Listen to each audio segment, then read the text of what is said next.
Well, I have been looking forward to this. So have I. Good to see you, Martin. This has been, after New Year, after Christmas, you have all kinds of meetings in the calendar. This is the one. This has been the one I've been looking forward to. Same thing. We have a good conversation ahead of us. Well, because it's one of our favorite topics that we're going to talk about today. It is. And the topic is? Transformation. Commercial transformations, one of the hottest topics on the executive agenda right now. Yes, sir. So hot that we have, in fact, written a whole book about it. And that's what we're going to discuss today. We're going to go through a little bit of why we wrote the book. And we're going to open up some of the key concepts and the chapters, sprinkle a bit of anecdotes, and just have about 45 minutes to go through everything. So let's maybe kick us off. Why did we write this book, Martin? Because change is really hard.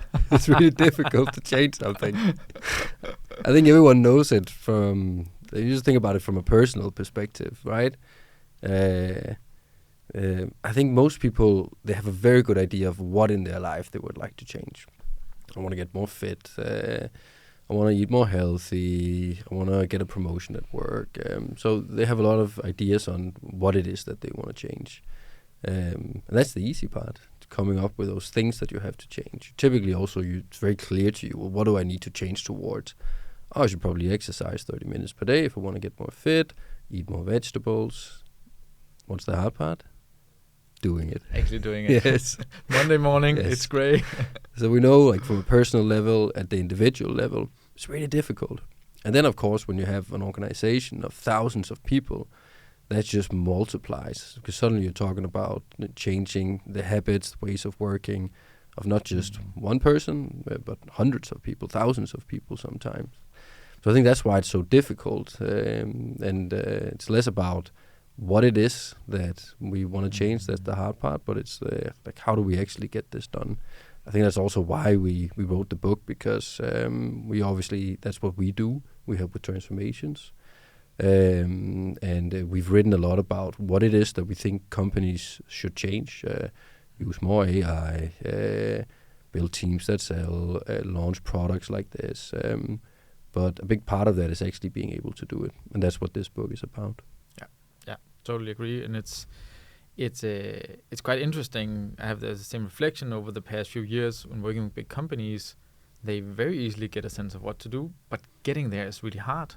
And I think that's also where this book is different from other books out there, because usually books on transformations and on strategy is more like figuring out what to do. And it is difficult and it is very necessary, but it's just kind of the first step, and maybe even not the most critical one, because I would argue that a change only has value when it changes something at the front line. Yeah. So I think that's kind of the key here of how it's different from all the million other books out there. We felt the world needs another book on this topic. And then, of course, we'll today get into, so how do you actually successfully set up transformations, manage them? But I think before we get into that, it's also just interesting to nerd a little bit about why the hell is it so difficult? There's, of course, that individual thing.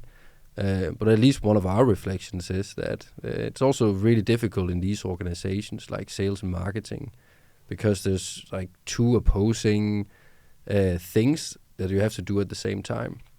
So you have operational excellence and then development. So you actually do have to try and achieve some sort of best practice. In sales, we do things like this, and then you drill it and you do it over and over again. You get better and better and better at it. So you have to have some sort of you strive for best practice in a certain operational maneuver, right? And then at the same time, you have to change that thing that you're trying to get better and better at all the time. And I think that's the difficult part, is figuring out how you do both at the same time, because it's never an option just to say, I'm going to really just switch off the operations and let's just go transform for a year or two and then launch a new operations. That's not an option, right? So you have to figure out, well, how do I run these operations while at the same time changing the things I'm trying to get better at over here? And I think that's what makes it hard in these organizations, is that it's both, right? It is both. And there are so many things you want to change and so many things that are right to change, but how do you do it? How do you prioritize? Choose a few things that really move the needle, being good at disqualifying stuff you don't need to do. I think that's where it becomes really difficult. And again, if we take the parallel to the personal level, when you want to do a million things at once, you want to sleep better, exercise more, you want to eat healthier. If you try to do it all at once, you're going to fail. Maybe that's a good segue, Oliver. Maybe that's a good segue into one of the first concepts that we have, that at least I found really interesting, which is the idea of having a tugboat and having speedboats. Yes. Maybe you could just elaborate a little bit on the analogy there, the tugboat and the speedboats. Yes, definitely. So the analogy says in a big transformation, it is in a sense an orchestration of many smaller initiatives. We have a big vision for where we want to go, and we need an entire organization to get there. So that's the tugboat, the big change, the kind of thing that shifts the super tanker around. And that's super, super important because that's where everything feeds out from. But if you only have your eyes on the big picture change, you sometimes forget the quick wins, the land grabs, the momentum in the change, and things can lose energy along the way. So let's say you have a big kickoff, everybody agrees, which is not always the case, but in this case, everybody agrees, everybody's excited. And then 6 months down the road, you're still building, you still have a few months before you actually see results, momentum fades. That's where the speedboat comes in. And the speedboat is an initiative that's quick, right? That's the properties of the speedboat. It's very quick, get you quickly from A to B. And it takes something very concrete like, okay, now we have a pricing structure, a segmentation model, a new way of prospecting, an ABM program that can deliver some fast results that people can get excited about and that can sustain that momentum. So both the speedboat lands, but also the tugboat has time to actually turn the course for the supertanker and get to those results that you want. Love the analogy. I think it's especially useful, at least it's an analogy I'm using a lot when I'm sitting with executives where we have to decide on transformation roadmaps, talking about whether we have a good balance of tugboat initiatives. So those more fundamental things like reorganizing people, changing a CRM system, things that are bigger, essential, but it's going to take a while before we see any impact from it. They're less sexy. And they're less sexy as well. And some tugboat or some speedboat moves that we can demonstrate impact with. I think one of the clearest examples for me is whenever we have companies that are moving from more traditional product sales to selling solutions, because it's a transformation that it touches upon so many different things, like what's the value proposition we actually take to market, what kind of people do we have, how would they work. It touches upon so many things that it's like a bigger transformation. But at the same time, I need to find out some speedboat moves in that. Like pick one or two products or categories of product where we have solutions, and then try to accelerate growth with those as you're making this big transformation. I think as long as you have a balance, and it should allow you both to overcome that fatigue in the organization, because it's like working out. You can see that you're getting results from the stuff that you do more short term, but also just when you look up towards your board, that they can also see that you're actually doing more than just changing stuff, but that there's actually some results coming out of it, even if they're small, right? Because then they can see, well, what happens if we scale those results. Yeah, I totally agree. And I think the typical situation is more that the big approach is there, but it's forgetting the speedboats, right? It's not forgetting the tugboats. Yeah. Though that can also happen if you have a lot of speedboats and they don't go in the same direction. You want to bundle it together so everybody moves in the same direction, and that's the strength of the tugboat. Yeah, I like that. Let me open up another thing. One of the things that I really liked about this Kink the Curve document here is that it talks about, of course, we all know the essential ingredients of transformation. It's got to be some sort of what's the burning platform here? What's the North Star that we're going for? and then figuring out what those barriers in the middle are that's holding us back. So sort of the anatomy of transformations. What I really like is that how it talks about making sure you decide on the right transformation approach too, because there can be different situations that require different kinds of approaches to transformation. Maybe you could just talk a little bit about that and how you would go about selecting which approach to take. Yeah, definitely. I think selecting the right approach, of course, depends on the organization you're in. But the choice is around how top-down and mandating do you go, and how much bottom-up and involving do you go. And needless to say, there's no one-size-fits-all here. But I think what we see mostly, just to get right to it, is actually a tendency to involve a little bit too much, especially early in the transformation. So early in the transformation, you really need clarity, you need direction, and you need some speed. So early on, when you have to decide, do we align on the burning platform, do we align on the vision, on where we're going, it's typically more effective if you are a small, close-knit team. We like to call it a benevolent dictatorship, in the sense that you decide, but you're also benevolent in the sense that you have the organization's best interest at heart, always. But when you have that team, like a little task force, then you can really set direction very fast and decide on what are the non-negotiables. And then later on, of course, when you have to involve the broader organization, so say maybe the functional leadership, if you are a multinational, then the local markets, then you involve broader and help them make it their own. The more autonomy, the more strength the local markets have, the more you want to involve at this point, so they really adopt it and make it their own. But that's kind of the setup. So there's a choice which often doesn't get made, actually, and that's why I think it's so important. How much top down, how much bottom up? What's the right approach for this situation we're in? And I think it really depends on the speed you need. Is it really urgent, or is it a long-term strategic thing that you actually have some time to think about? And how strong are your local markets? Yeah, totally agree with that. I guess it's you have that spectrum of no involvement at all, where it's just highest ranking executive that says, here's what I would like you to do, clear directions, and then total co-creation on the other side. And I can absolutely recognize that sometimes I've seen companies swing too far towards, well, let's involve, let's make sure we hear everyone, co-create and workshops and stuff. When, imagine if we did that in our organization, right? That we try to co-create the strategy of the company. Obviously, the employees are expecting, well, I hope you thought about that. And that you had a clear idea of where this company should go. Yes. And you could, of course, you should involve me in how would I play a role in this? How should we think as a leadership team about getting this done?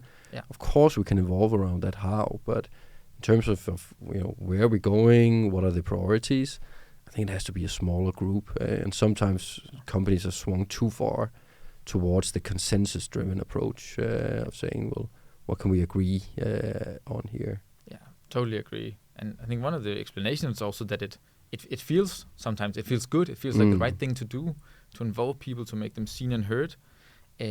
But sometimes it's really not the right thing to do. I have a personal anecdote. I live in a co-op where we have the annual meeting to discuss what's going to happen in the co-op. And the way of deciding stuff is just asking, so, hey, should we get this new renovation project going? Just out in a room of 80 people. It's a terrible way of deciding anything. That's difficult. It's very difficult. And people that don't have any say about it, no knowledge about something perhaps very, very specific. Yeah. So I think in a bit of the same way, setting a clear direction from the beginning is quite important. Yeah.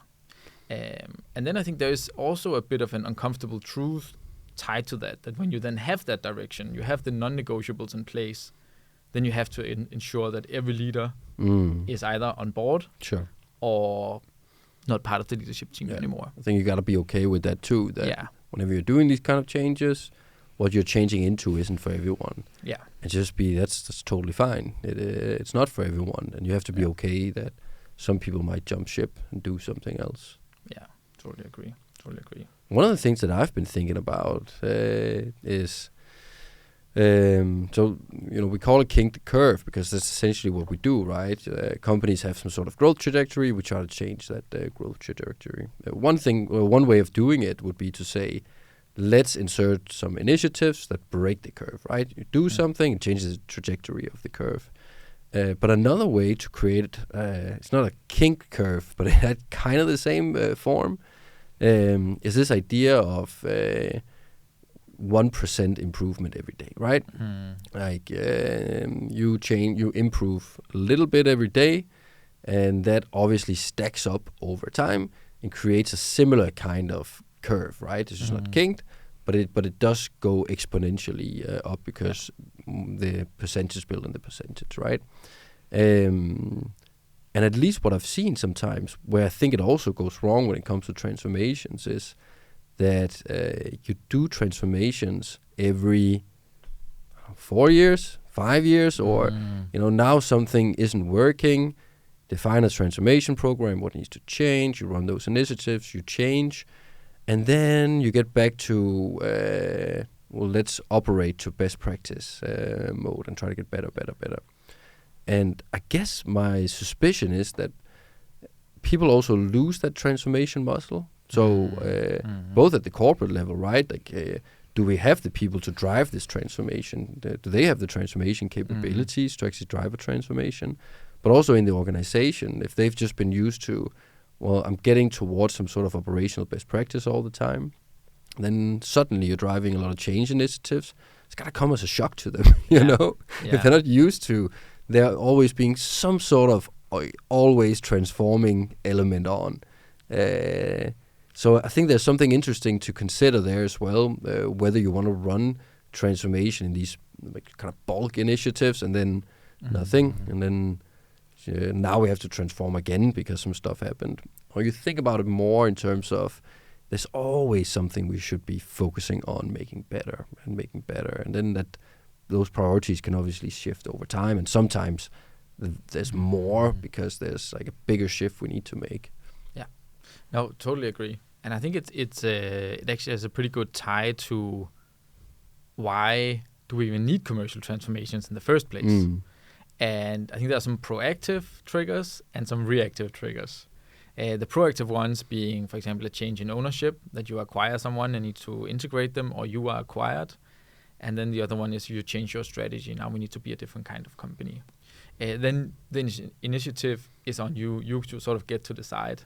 Whereas the more reactive ones is that you all of a sudden figure out that the market has changed. Buyers are buying in a different way. And perhaps you aren't present in those channels with the value propositions they now value.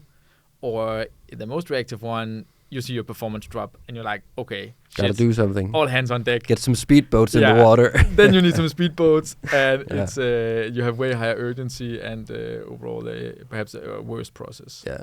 So I think to your point, it's very much about, okay, how do we then monitor closely that we still sell how buyers buy and our performance is on track and we actually synced with the markets, we are ahead of competitors. Then all of a sudden the need to make big urgent commercial transformation that sort of fades away. Absolutely, and I think it's a good sort of image to have in your head, this proactive and reactive, because it also indicates how much do we go into speedboat mode or how much are we in tugboat mode. So if you think about some of the companies we've worked with where they're thinking a few years ahead, and they are saying probably have to change the way we work with distributors. This old relationship-based model isn't going to work in the future. We have to professionalize it a lot more. They have this luxury of being much more in tugboat mode for a longer time. Yes. So they can actually drag out this transformation, do it properly, because they're not in a rush to get it done. So they can do it properly. I think they have much higher success rate than, whereas obviously if your distributor sales is dropping by 30%, it's a little bit more difficult to go and say, let's change this. It's going to take 2 years for this to be properly implemented. you have to go into speedboat mode and get some stuff done and plug the hole. And then on the back of that, you can think about what's the long-term solution that we're putting in place so we don't get into this situation again. And I guess the trick is to avoid that you get too far down into speedboat land. Yeah. But that you're looking ahead, thinking about, well, what are the things that we have to do now to ensure that we don't have to put speedboats in the water in the future. Yeah, totally agree. And if we maybe now take a slight pivot towards, I think the actual how. So if you were a commercial leader and you are let's say on the proactive side of things, you have created a nice vision with your team, you're now facing the how. How do you actually get it done? So I always think about it as it's almost like a pincer move that you do as a commercial executive. Obviously, you have your leadership team where you have to drive the change through. You can decide how much you mandate of that change, how much you co-create, depending on the situation. But you are very dependent on your leadership team to drive the change in their organizations. You could imagine that you have a leadership team that consists of mainly people who are responsible for different geographical regions. You have Northern Europe, Asia Pacific, North America, and so on. They have to drive the change in the organization. And I think that's great to have that cascade. Then they go to their leadership team and so on. But where I've seen that it works the very best is if you as an executive at the same time communicate directly to the entire organization.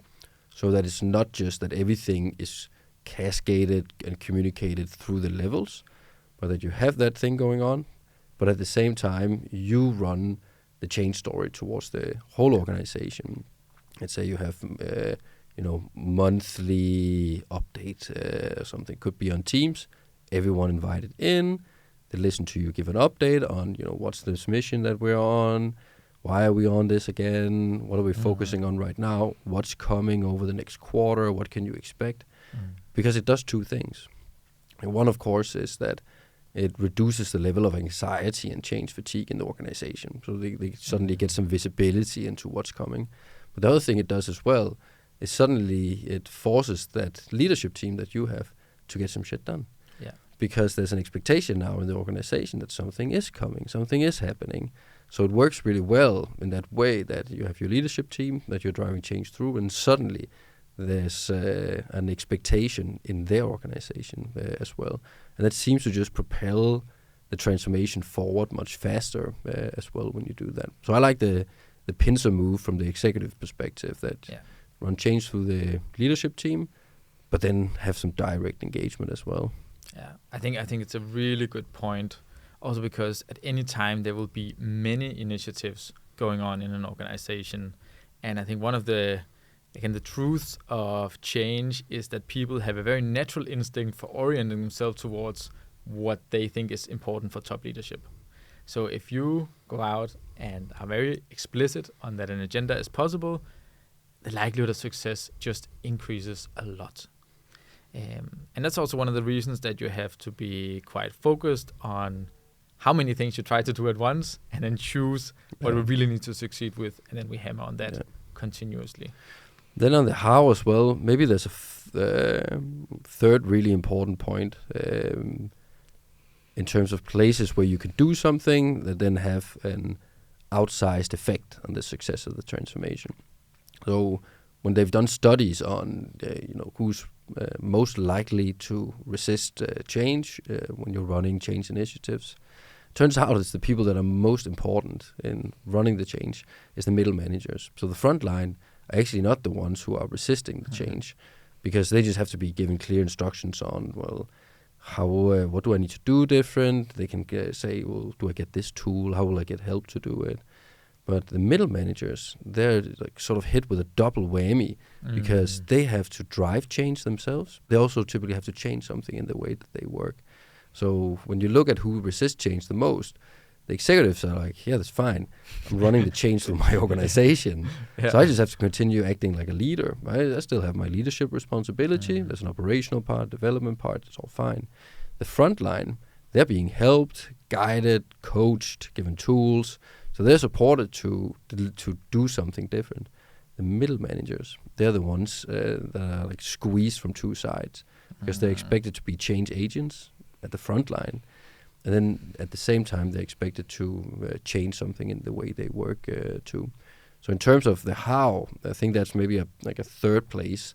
There's an executive you want to pay extra attention to. Yeah. It's that middle management layer right above the front line, because they're the ones who will be really important to drive the change. But they're also very likely to, you have to do a little bit of extra to make sure that they're on board. So how do you help them out? I think the way that you help them out is obviously, first of all, they have to understand what is their role, what is their responsibility in this, and then they'll have some concerns related to being able to drive that change. You have to try to address those. The biggest concern that you will find is that they'll very rightfully so say, hey, I get that. I'd love to be a part of this. I have all these operational things that you're asking me to take care of. I still have to do employee conversations one-to-one. Still have to make sure that the numbers come out right. Still have to do all these things because they're not hired as change agents. They're hired as those that drive operational efficiency. How will I get the time to do these other things? And there you have to have a good answer. I think the best way you can help them is to say, well, what do you think is the answer to that? Are there some activities that they can stop for a little while that will not have a big impact on the performance, that you can live with, that they're not going to do for a little while? Are there some activities that they will get help for? Maybe they'll get an assistant to help out with something while you're having this transformation period. So I think you can help them out in that way. Maybe the last way that you can help them out is just make sure that frontline managers are not only trained to do a good operational job, but they also know, like, how do I coach? How do I talk to my people? How do I drive change? How do I run work sessions? How do I do these things that are required of me in a transformation setting? Because typically they haven't been given those tools and capabilities. Yeah, I think you're spot on. One thing I've also experienced is that, again, in this pitfall, the strategy translation gap, as we call it, then saying, okay, we need to sell more, we need to sell more for less. But how does that translate into specific marketing, specific sales, specific pricing initiatives, all the way down to the middle managers? Because if they just hear, okay, we need to increase leads. Okay, yeah, sure. But how? Do I call more? Do I get more people for that? Do I get some kind of a data-driven tool to find the right prospects? Do I have to invent all this while I have 10% of my time that's not tied up in operations? It's very difficult. So I think there's also something in being extremely clear on how do you actually translate the ambition into something very specific that the middle managers then, of course, have to help you execute and get drilled into the organization. But they have a really clear way of doing that, almost a playbook that they can go out and execute. I know exactly where you're getting at. Maybe it's related to this thing of co-creation versus giving clear directions, guidelines, instructions. I think when it comes to doing things different, very often we don't help the people that are supposed to do something different by giving them clear instructions. So let's take the example of there's a salesperson, you have a new product that they have to take to market. The standard way of doing that would be, let's give the salespeople a big document that says, what's the ICP that we're going after? What are their pains? What's the value proposition? All these kinds of things. And then we stop there. Maybe they get a pitch deck that they can use, but you stop there. Where in reality, what would be really helpful is if someone said, let me show you how to sell this thing. And I'll explain to you afterwards why I'm saying these and these things, why I'm asking these and these questions. Let me show you an example of the follow-up email you would send afterwards. Trying to start by doing this exact thing. Yeah. And you can make it your own after a while, get improvements to it. But being very normative and instructive in what is it exactly you would like me to do different, say. So I think that goes more broad than just when it comes to sales organization and product launches. So too often we say, I need you to increase the number of leads. You figure out the solution. But I have, I maybe have 50 marketing managers around the world who would use the same solution. I would just instruct them on it and say, we're thinking this is the solution, and here's exactly what you would be doing differently to generate this. How would that work here? Anything you would need to change to it. Yeah. But instead of them having to come up with a solution, all of them, like 20 salespeople participating in a product launch call or something like that, and then individually have to figure out what am I going to say, who am I going to contact, and then just being very normative, essentially. And Yeah, I totally agree. Give a concrete example. Yeah. Because then it's much easier, and it's much easier for them to say, okay, I like the opening. Second part, I'm gonna make that my own. Doesn't fit my customers, and that's perfectly fine. Yeah. But it's way easier to internalize when there's something concrete in front of you than just like, oh, go figure it out. Yeah. So you really supercharge that kind of learning process and internalization process. Totally agree on that. Then of course there's a lot of considerations, and you can read more about it in the book as well, on how you get it off the ground. That's typically the challenging part about these transformations, right? Yeah. Like, how do I get it off the ground? I love the large scale kickoff. Yes. That's one of the things that I was brought up with in this profession as well. When we did transformation, we always used to have these big events in time where you bring in hundreds of people somewhere. That signals, this is the starting point of doing something different. I think I obviously like them for the event. They're really cool, those events. There's a certain feel to it. But what we often forget is also that having that event enables us to do a lot of things before. So you can have an event, 6 months from now, 9 months from now, and suddenly all the development work we're doing is leading up towards some sort of specific event in time. If I ask all the business units or regions to pitch into this work and play a role at that event, they know what it's leading up towards. So just from a mobilization perspective and getting stuff done, having that event in time where this is what we're prepping for, this is what we're getting ready for, is that kickoff. So it becomes less of a very early stage kickoff and more of a point in time where now we're gonna do something different, but we're already starting that change 9 months before when we start prepping for that event. And then obviously it creates a unique moment in time as well for the transformation afterwards. It gives fuel to that too.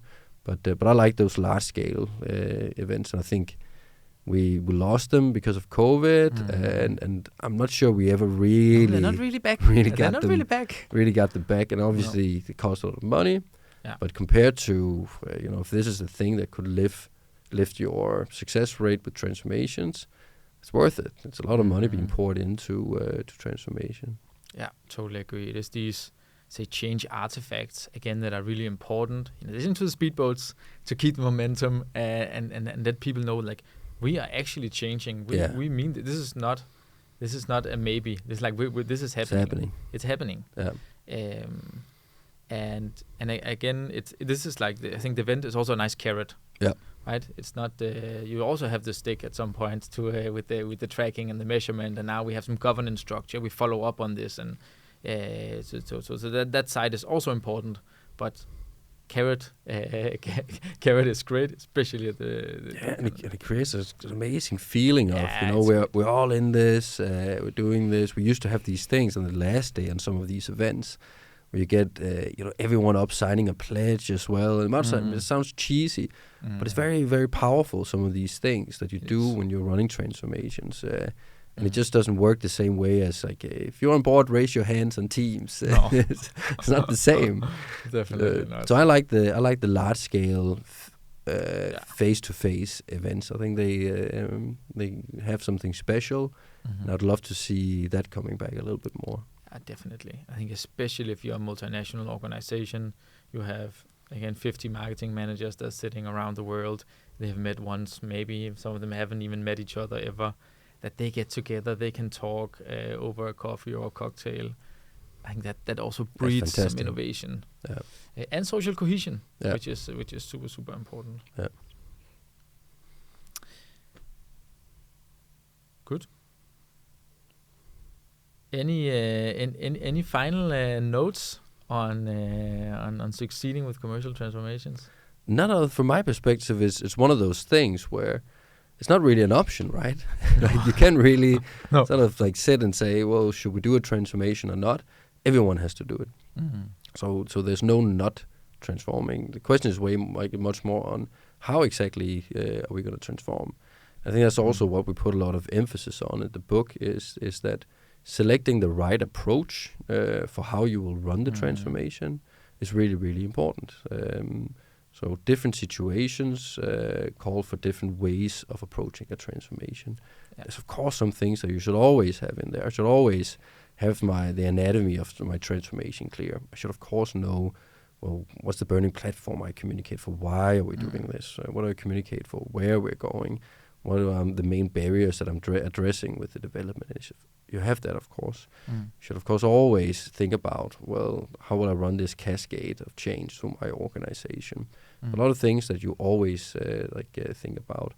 But there's a lot of nuances within that in terms of how much pressure do I put from the top?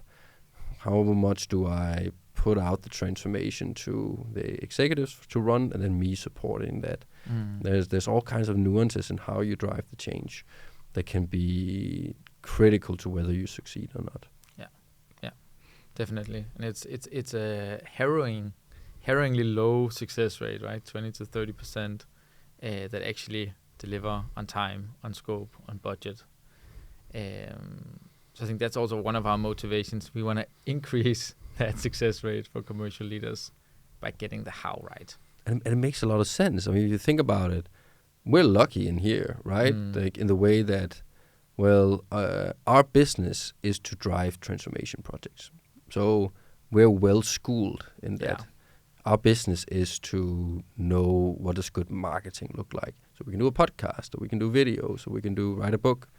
The issue is that, let's say you're a transportation company, you don't necessarily have a lot of transformation expertise, right? You might have an M&A team that's really good at buying companies, but you might not have transformation capabilities because you're a transformation or transportation company, and that's what you do well.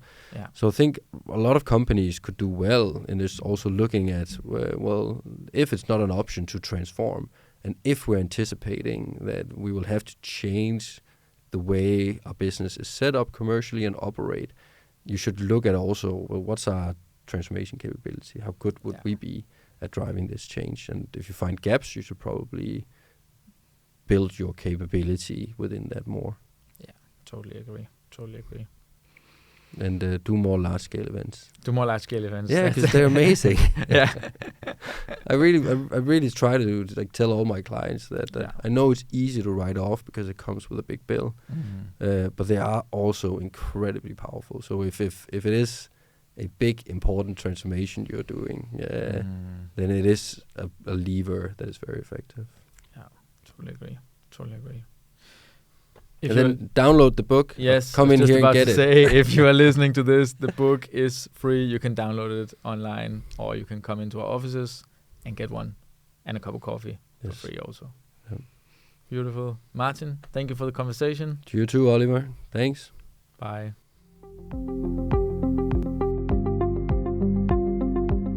Thank you so much for listening to this episode. If you have any questions or requests, you can always contact us at info@kvadrant.dk. If you want to know more about Kvadrant Consulting, please be sure to follow us on LinkedIn, subscribe to our newsletter, or go to our website kvadrant.dk.